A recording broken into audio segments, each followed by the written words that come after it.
I'm really excited for the finale of the conference to have you, Sarah Kaut, here with us for this fireside chat.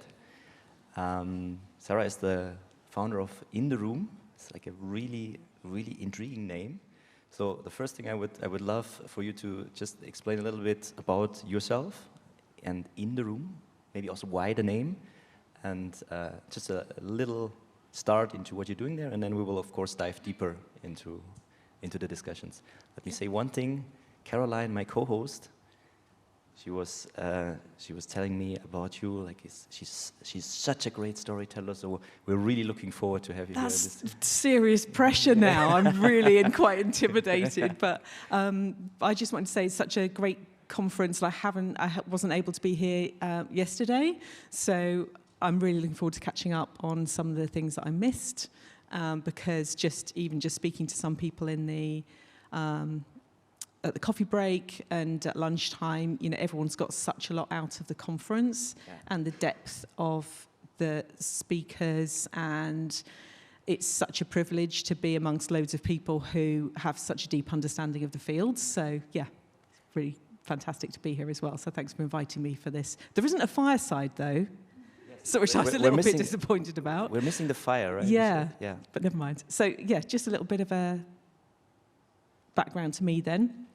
So I had quite a different background, not a technical background. So I worked for around 20 years doing face-to-face business development and contract negotiation.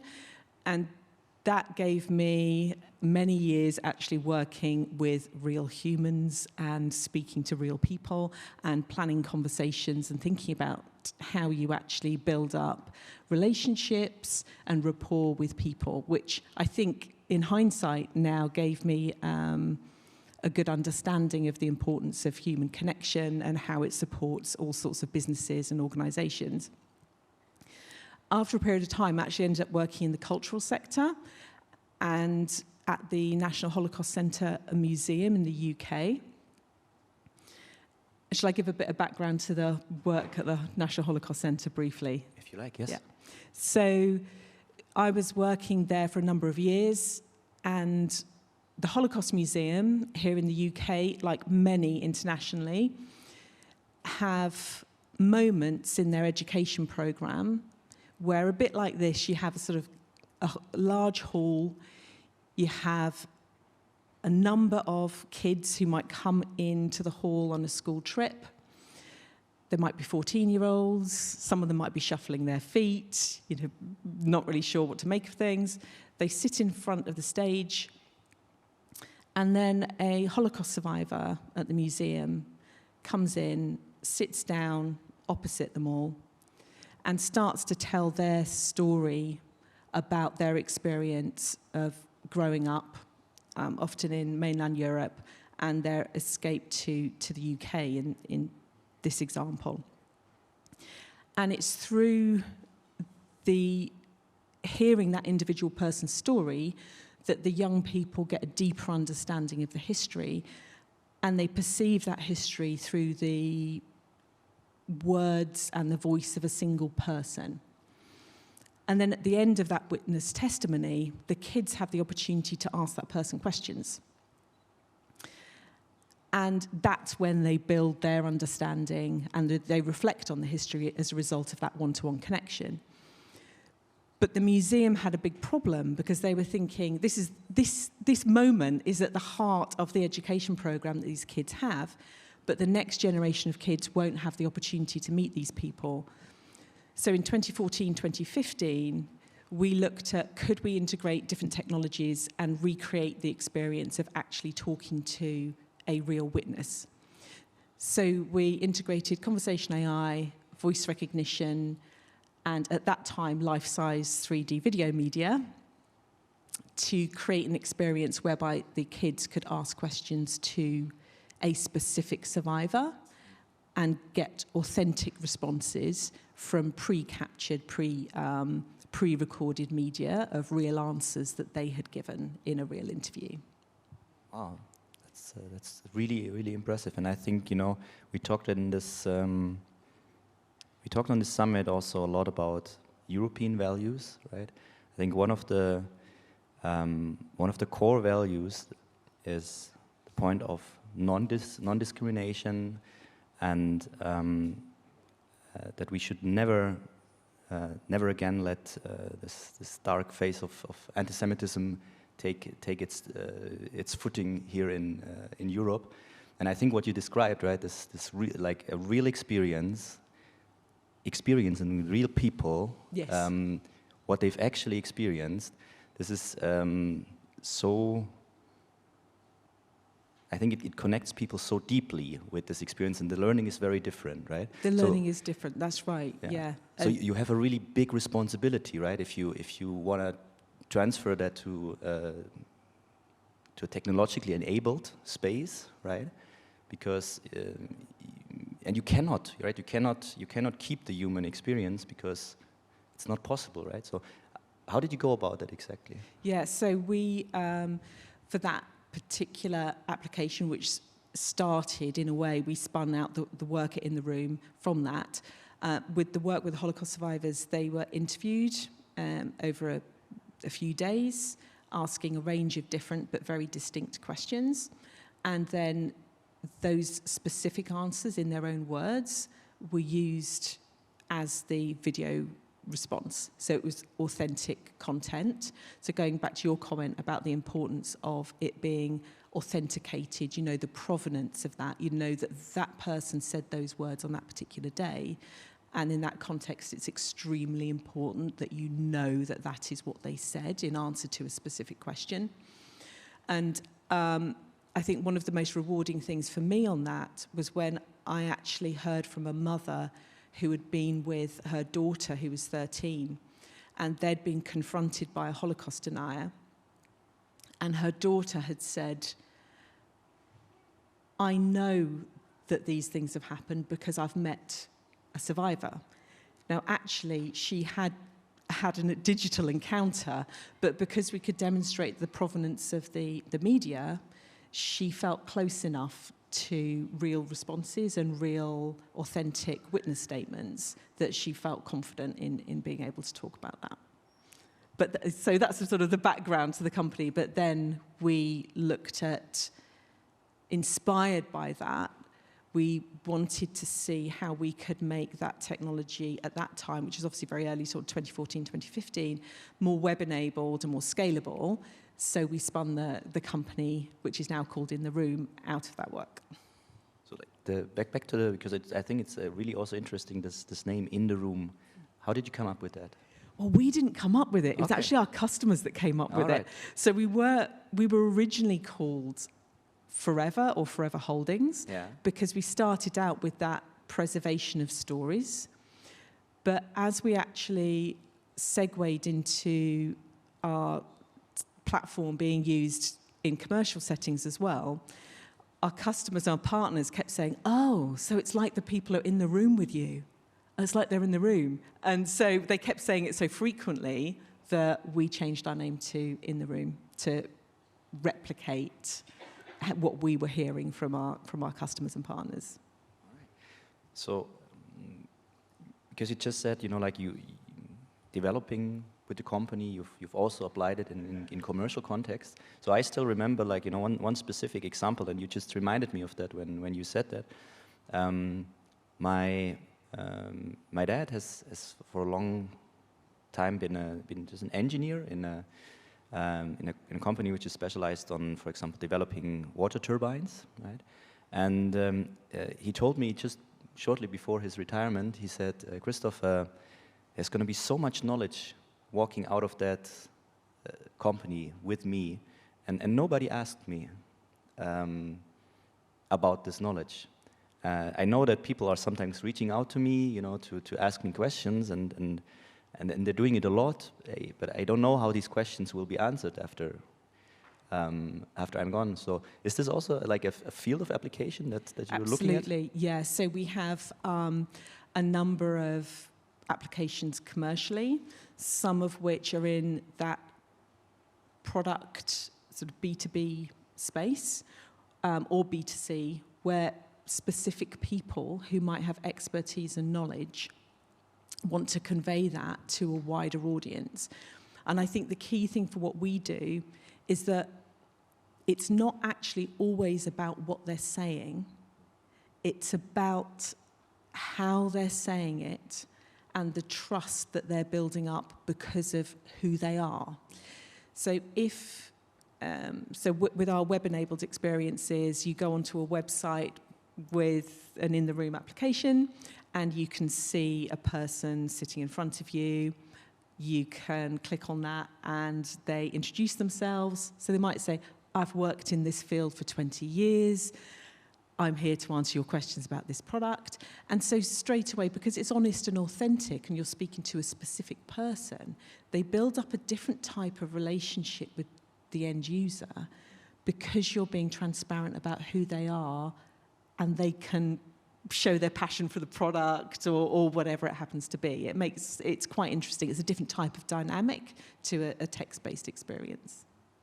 Yes, I can see that, and I really can see what you're saying is, you said it's not just about what these people say, but how they say it. And you said, like, it's important to also know the context. And, thinking about this example of my dad, I can also really see that it was not, like his technical knowledge. It was like how in specific contexts he made certain things clear, for example, to a younger engineer. And I think making this clear in the context is something that would probably be lost if you just, let's say if you just do an interview and you transcribe that and you put it in a database and you would search that database, that would be a very different approach, right? But it would lose probably a lot of that contextual information. Absolutely, and to be honest, it also loses the element of emotions, body language, connection that actually a lot of real humans really relate to. So one application I'm really pleased about is a number of schools are starting to use this as a way of connecting parents with the head teacher of the school. Now, the reason for that is that the parents don't want to meet the head teacher in order to ask them questions about the school. That's what it seems like they're doing, But they could get the information about, do you have a football, field, or, how long are the holidays, or what are the fees if it's a private school. The parents aren't asking questions because they want to know those answers. They're asking the head teacher questions because they want to know what the head teacher is like. Do I trust this person with my child? Are they inspiring? Do I want my child to go to this school? Do I feel that they're going to be safe and have a great education? How much do I trust that person? So 80% of that communication has nothing to do with the content. It's actually about building up a relationship between the head teacher and the parent that's choosing the school. That's really great. So, I do believe like a lot of people that now are hearing this here or will hear it later, maybe with like people that will catch up also for the online version of it, will want to know like, what's the best way if you see an application, whether it's in business or in research, in academia, what's the best way to get started? Like also building on maybe exactly what you're offering. Yep, so we actually have a self-service platform that we've launched to enable this to be appropriate for SMEs as well as the sort of premium work we do. So the main things to think through are obviously the specific knowledge domain of the particular application, the way in which you can generate a core, both a core question list or a core data set, and then we do prioritize original media assets. So you do have to conduct the interview, which could be video or it could be audio. You can, with our system, you can use synthetic media. There's no reason why not. The reason why we don't prioritize that is that in our particular field, we find that authentic media builds more of an emotional connection in our applications than synthetic media. So once you've thought of the topic and the talent, then it's a question of collecting the media assets, and then our platform does the rest. It will create the interactive experience that can be embedded on any website. Thank you very much. So you know, I'm always calling myself like an entrepreneur by heart. So I finished my PhD. The first thing I did, I founded the company, you know, and then I did it with my brother. So I'm always interested in fellow entrepreneurs who founded, you know, a company, to hear a little bit about your journey. What were like, you know, what was it in you that got you to found a company, and what can you maybe share? Because I think we have some people that are also on the verge of just founding a company. What would you like tell them, recommend them from your side when they want to follow that dream? Yeah, that's a brilliant question. So this is my personal opinion. I think that being an entrepreneur and starting your own business is kind of a calling, because it is a mad thing to do, really, because it takes so much effort, time, money, resilience, that you have to really, really want to do that. And it's magical and wonderful, and you would not want to do anything else in the entire world. But yeah, it takes everything, so you have to really want to do it. Still, maybe talk a little bit more, because I think this is very interesting about the magical and the wonderful.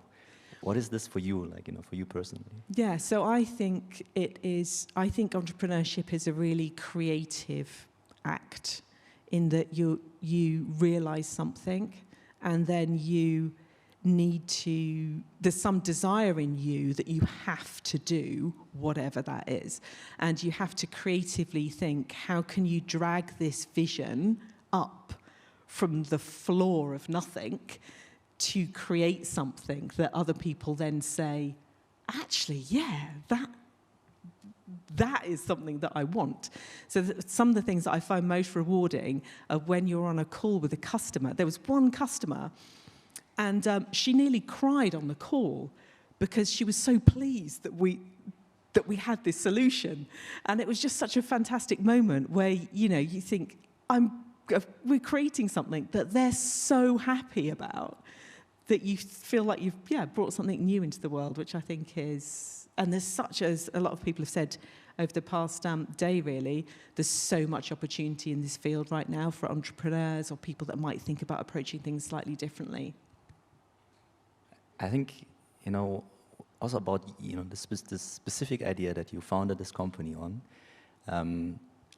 I think it belongs in that special area of really great ideas, because I believe that most of these really, really great companies, you know, when you see them emerging, you're thinking, wow, why didn't I think of, or like, you know, like, why didn't I think of that? That's such a great application. But you have to do it, you know, you have to carry through with it. And I think that makes it so great. And I can really relate with what you said, you know, this special feeling of seeing this act of creation. And then also for me, it's really a lot about, you know, seeing your team, you know. And if you hire someone in your team, I had this experience, and they have tears in their eyes because they can join that team. That's a really special feeling for an entrepreneur. Right? I'm sure you had probably also these experiences with like really great team members that you really, really connected to. Absolutely, and the commitment that people have, and, you know, people sharing what you all want to do and contributing to that, so that everybody's making it better and being challenging as well, which I think is great. You know, everybody who comes in has got something new or a new perspective to contribute, which I think is so valuable. Yeah. Very good, thank you. So I'm just looking at my phone to check if we have any questions from the online audience. We do not, but maybe do we have any question from? Because I think it's such an interesting topic. So since it's a nice cozy setting here, but I still wanna open up the floor if there's any question from the audience that you would like to ask to Sarah. I saw a hand going almost up. No? Right. If not, then Sarah, it was a real pleasure it's great to be here, and it's so great to meet so many people as well. So thank you so much for this wonderful experience. It was a highlight for me. Thank you so much. And it's great to have you here. I hope we will have you back Thanks in very the future. much. No, Thank great. you. And thanks so much for the conference. Fantastic conference. Really appreciate it. Thank you.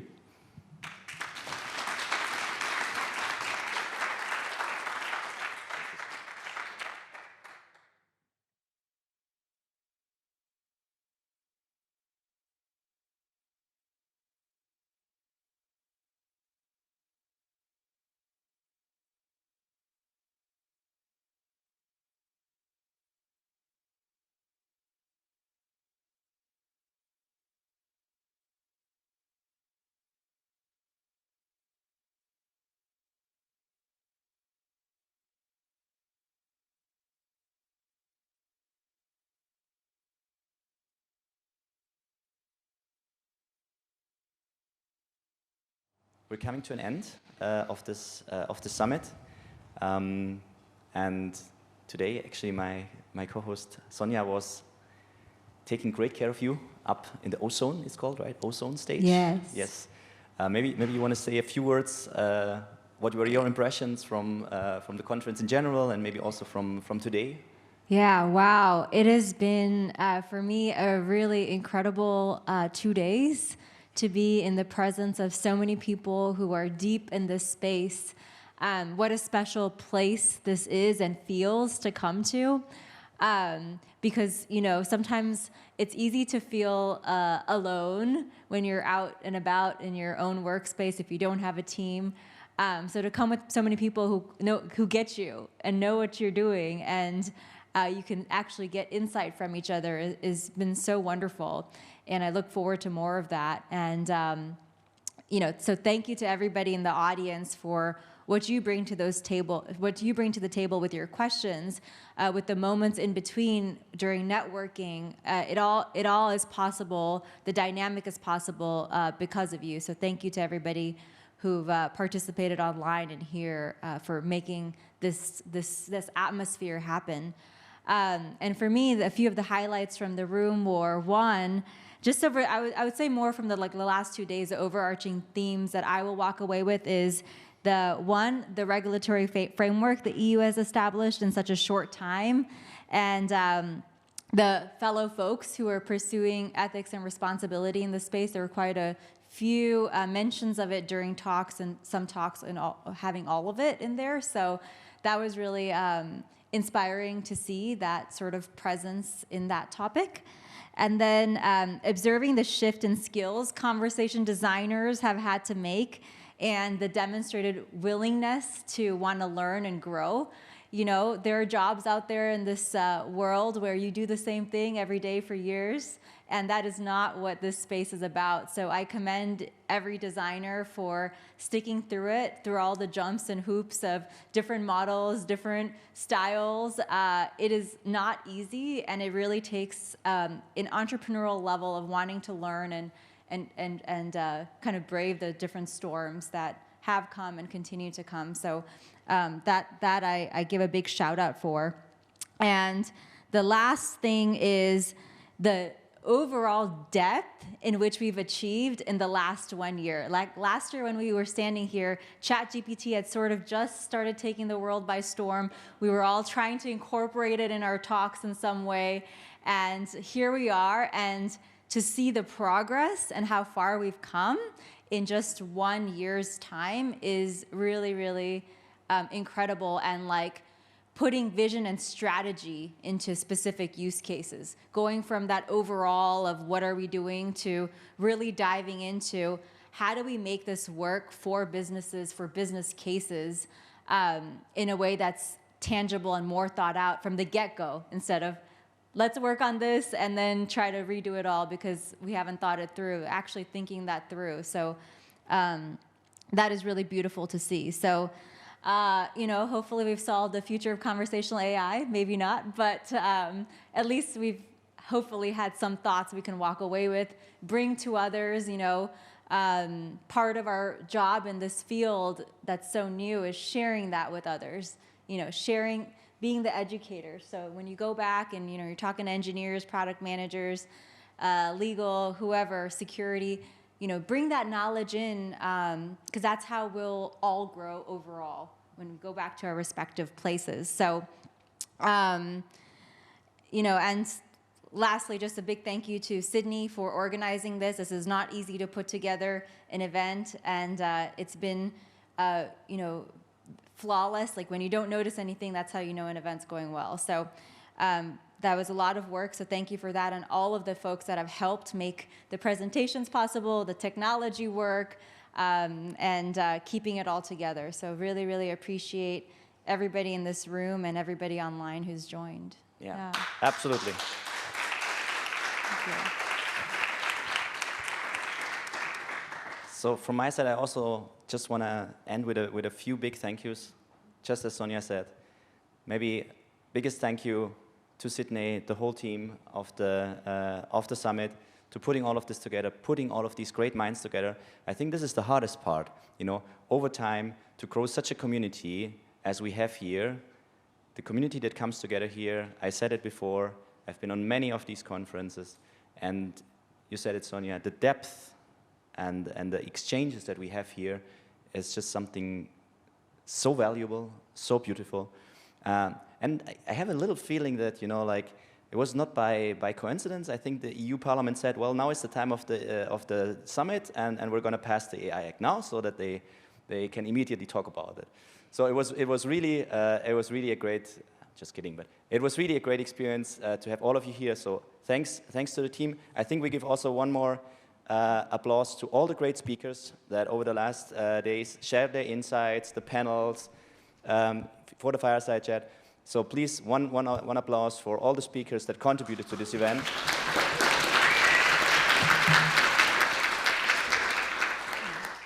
That did the master classes and so on. And then, as Sonia said, you have to give an applause to yourself, because it was, you know, like as you said, Sonia, it's all about the people coming together, being willing to share, to exchange insights, and to flourish based on these insights. So maybe one more applause for yourself. Thanks for coming. And I just want to end with this shout out one more time. Please, as Sonia also said, go out there, spread the word about this event. Especially, you know, like I know we are AI enthusiasts, we are entrepreneurs, we are coming from academia, but we are also people here from business, from enterprise, and especially if you're coming from the last sector, please promote this event, as what you get here in terms of the value, the business value, is massive. And I'm just so full of new knowledge, full of new ideas that spun out of these discussions. So just one more time, this shout out to you. Go out there, promote this event. It's a really, really great event. I'm so glad that I was allowed to lead you through these last 2 days. Today with my wonderful co-host Sonia, yesterday with my wonderful co-host Caroline. Maybe one more round of applause for Caroline and Sonia. And with this, we wish you all a good travel back, safe travels back to wherever you're coming from. I know we're coming from all over the world. Some have a really long way to go. And yeah, enjoy the rest of today. Maybe there's still some connections, some interactions, and just have a great time. Thank you. Woohoo. Oh, and see you next year in Scotland. Exactly. We will be back.